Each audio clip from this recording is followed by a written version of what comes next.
दोस्तों नवनीत जेएमएच की खबरों को लाइक करें। इसके बाद पहली बार आए चैनल पर सब्सक्राइब करें, साथ ही बेल के आइकन को दबाकर ऑल कर लें ताकि हमारी खबरें पहुंचे सबसे पहले। नमस्कार, स्वागत है आप सभी लोगों का। मेरा नाम है नवनीत जेएमएच। आंगनबाड़ी बहनों से जुड़ी हुई तमाम खबरें आ रही हैं। शुरुआत करते हैं पहली बड़ी खबर से। टांडा से ये खबर आप देख रहे हैं। कोविड-19 के समय में स्वास्थ्य विभाग द्वारा घर घर जाकर कराए कार्य का पैसा खाते में नहीं पहुंचने पर बड़ी संख्या में आंगनबाड़ी कार्यकर्तियों ने एकत्रित होकर अस्पताल में चिकित्सा अधीक्षक को ज्ञापन सौंपा है और कहा है कोरोना काल के समय की गई ड्यूटी के पैसे खाते में भिजवाए जाएँ। अब आप ये तस्वीर देख लीजिए। ये ज्ञापन की तस्वीर है जो चिकित्सा अधीक्षक को दी गई है। आंगनबाड़ी कर्मियों ने एकजुट होकर ये दिया है ज्ञापन। आपको बता दें, आंगनबाड़ी कार्यकर्तियों ने कोरोना काल में ड्यूटी की थी। घर घर जाकर पूरे परिवार के विषय में बुखार, सर्दी, खांसी और अन्य लक्षणों के बारे में जानकारी करते हुए सर्वे का काम किया था। इसकी रिपोर्ट भी अस्पताल में जमा की गई थी। आंगनबाड़ी कार्यकर्तियों द्वारा उस समय की सर्वे ड्यूटी का पैसा अभी तक आंगनबाड़ी कार्यकर्ती सहायिकाओं के खाते में नहीं आया, जबकि अस्पताल में खाते की संख्या की छाया प्रति भी दे दी गई है। कोरोना काल के समय की गई ड्यूटी का पैसा खाते में न आने को लेकर बड़ी संख्या में आंगनबाड़ी कार्यकर्ता और सहायिकाएं CHC परिसर में एकत्रित हुई और इसके बाद प्रभारी चिकित्सा अधिकारी जो चिकित्सा अधीक्षक थे डॉक्टर RK चंदेल, इनसे मिली और सभी ने अपनी समस्याओं को चिकित्सा अधीक्षक के समक्ष रखा और एक ज्ञापन दिया। ड्यूटी के पैसे खाते में पहुंचाने की मांग की। अब आप लोगों से सवाल है, क्या आपने ड्यूटी की थी? अगर ड्यूटी की थी तो क्या आपके पैसे आए हैं या फिर नहीं? अगर नहीं आए हैं तो अपने जनपद का नाम कमेंट में हमें जरूर बताएं। चलिए दूसरी बड़ी खबर आपको बताते हैं। ये तस्वीर देखिए। ये तस्वीर ड्राई राशन वितरण की है। दरअसल ड्राई राशन का वितरण चल रहा है उत्तर प्रदेश में। चलिए इस खबर को भी आपको बता देते हैं ये खबर है क्या। दरअसल हमीरपुर उत्तर प्रदेश से खबर है। आपको बता दें, शीतलपुर गांव के प्राथमिक विद्यालय स्थित आंगनबाड़ी केंद्र में ड्राई राशन वितरण कार्यक्रम का आयोजन हुआ। मुख्य अतिथि सरोजनी पाल, स्वयं सहायता समूह की सदस्य उपस्थित रहे। आंगनबाड़ी कार्यकर्ता संपत ने उपस्थिति में बताया कि गर्भावस्था में सभी को अपने शरीर का ध्यान रखना चाहिए। इसी के साथ ही भरुआ सुमेरपुर में कुपोषित परिवार को बीडीओ ने दुधारू गाय दी है। दुधारू गाय योजना के तहत दी जा रही है। आपको मालूम होगा कि कुपोषित और अति कुपोषित बच्चों को दुधारू गाय देने का ऐलान उत्तर प्रदेश के CM ने विगत समय किया था, जिसका अनुपालन यहाँ पर हो रहा है। और आपको बता दें यही महत्वपूर्ण खबर थी। चलिए तीसरी बड़ी खबर आपको बता देते हैं। एक खबर काफ़ी हिलाने वाली है। दरअसल खबर अशोकनगर से है। आंगनबाड़ी सुपरवाइजर द्वारा अपने सेक्टर में संचालित आंगनबाड़ियों से की जाने वाली वसूली की जानकारी गलती से व्हाट्सएप पर एक ग्रुप में पोस्ट हो गई। आपको बता दें, आंगनबाड़ी कार्यकर्ता को भारी पड़ गया। कार्यकर्ता द्वारा लेन देन की पोस्ट गलती से व्हाट्सएप ग्रुप में सेंड हो जाने पर सुपरवाइजर ने उसे इस कदर प्रताड़ित किया कि कार्यकर्ता ने अपनी खुदकुशी करने का मन बना लिया। बहुत बड़ी खबर है। आपको बता दें, शनिवार को महिला कार्यकर्ता ने आंगनबाड़ी में ही फंदा लगा लिया और फांसी लगाने की कोशिश की। गनीमत ये रही कि कार्यकर्ता घटना को अंजाम दे पाती। इससे पहले ही दूसरे गांव से साथी कार्यकर्ता मौके पर पहुंच गई और उसको बचा लिया। अब पूरा मामला क्या है आपको बता दें। दरअसल महिला कार्यकर्ता ने खुदकुशी की कोशिश करने से ठीक पहले उसने फांसी के फंदे के साथ एक तस्वीर भी अपने सोशल मीडिया स्टेटस पर डाली थी, जिससे पास के ही दूसरे गाँव की महिला कार्यकर्ताओं को उसके इस कदम के बारे में जानकारी लग गई और वह मौके पर पहुँच गई और महिला कार्यकर्ता की ज़िंदगी को बचा लिया। आपको बता दें, एक दिन पहले स्टेटस में महिला ने लिखा था, इससे अच्छा मैं मर जाऊं। एक दिन पहले शुक्रवार को भी महिला कार्यकर्ता ने अधिकारियों से प्रताड़ित करने का स्टेटस डाला था। शुक्रवार रात लगभग 9:43 बजे अपने व्हाट्सएप पर डाले गए स्टेटस में उसने लिखा कि पता नहीं, मन बहुत उदास है, मेरे अधिकारी मुझे बहुत परेशान कर रहे हैं, इसलिए मैं आत्महत्या करने जा रही हूँ। वो मुझे दबा कर रखना चाहते हैं, मुझे धमकी दे रहे हैं, मैं इस तरह और नहीं जी सकती, अच्छा है कि मैं मर जाऊँ। इसके बाद उसने शनिवार को आंगनबाड़ी में ही खुदकुशी करने की कोशिश की। ये आप तस्वीर भी देख रहे हैं। व्हाट्सएप की तस्वीरें हम आपको दिखा रहे हैं। इस तरीके की जब लापरवाही होगी तो निश्चित तौर पर ऐसे अधिकारियों के ऊपर भी सख्त से सख्त कार्रवाई होनी चाहिए। अब पूरा प्रकरण क्या है इसके बारे में भी आपको बता देते। दरअसल सोशल मीडिया पर वायरल हुआ लेन देन का हिसाब।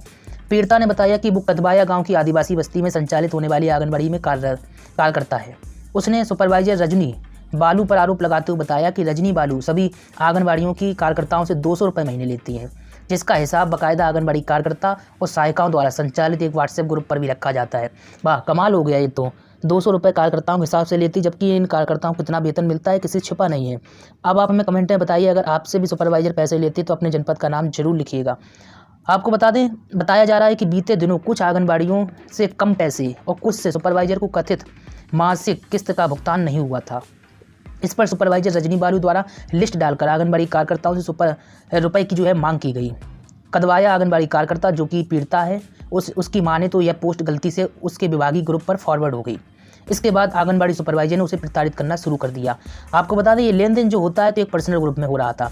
पर्सनल ग्रुप में उड़ा था, इसका मतलब जिस व्यक्ति को पता है, जो जुड़ा है, यानी कि जिससे पैसे लिए जाते हैं, यह बात उन तक सीमित रहनी थी। लेकिन धोखे से आंगनबाड़ी कार्यकर्ता ने दूसरे ग्रुप में फॉरवर्ड कर दिया और इसके बाद जो होना चाहिए था वही हुआ। सुपरवाइजर ने प्रताड़ित करना शुरू कर दिया और इसी वजह से आंगनबाड़ी कर्मी ने आत्महत्या करने की कोशिश की। आपको बता दें, पहले तो उसे विभागीय ग्रुप से रिमूव कर दिया गया और इसके बाद उसे नोटिस भी थमा दिया। यही नहीं, सुपरवाइजर ने उसे अन्य कई मौक़ों पर मानसिक प्रताड़ना देने में भी कोई कसर नहीं छोड़ी। आपको बता दें, ये सब एक दिन में नहीं होता है और फांसी का कदम उठाना एक बहुत बड़ा कदम होता है। कहीं ना कहीं सुपरवाइजर द्वारा लगातार प्रताड़ित किया जा रहा था। इसी के बाद यह बड़ा कदम उठाने पर कार्यकर्ता मजबूर हुई और ये तस्वीर लगातार हम आपको दिखा रहे हैं, पत्र दिखा रहे हैं। अब इस मामले में सुपरवाइजर भी अपनी सफाई पेश कर रही हैं, वही सफाई बताएंगे। लेकिन कहीं ना कहीं ये आरोप बड़े हैं, पैसे के आरोप। एक तो सरकारी कर्मचारी रिश्वत नहीं ले सकता है, ऊपर से यह रिश्वत ले रही थी 200 रुपये महीने। आपके क्षेत्र में भी अगर रिश्वत चलती है तो हमें ज़रूर बताएं।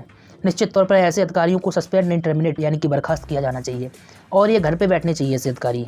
निश्चित तौर पर ऐसे जो कर्मचारियों का शोषण करते हैं, अगर सहमत है तो यस लिखें। अब इस मामले में सुपरवाइजर का क्या कहना है? इस पूरे मामले को सुपरवाइजर रजनी बालू से बात हुई तो उन्होंने जो आरोप है इनसे इनकार कर दिया और कहा, मैं ST SC वर्ग से आती हूँ, इसलिए कुछ कार्यकर्ता मुझे पसंद नहीं करती। जहाँ तक सोशल मीडिया पर की गई पोस्ट का सवाल है तो वह आंगनबाड़ी कार्यकर्ताओं द्वारा मुझे बदनाम करने की साजिश लगती है। मैं किसी भी आंगनबाड़ी कार्यकर्ता से पैसे नहीं लेती, मैं भी हरिजन एक्ट के तहत मामला दर्ज करवाऊंगी।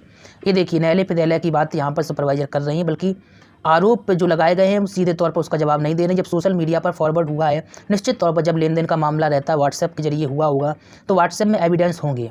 जब एविडेंस होंगे, सबूत है, तो ऐसे अधिकारियों की बयानबाजी का इंतजार क्यों कर रहा है विभाग? सीधे सस्पेंड की कार्रवाई होनी चाहिए।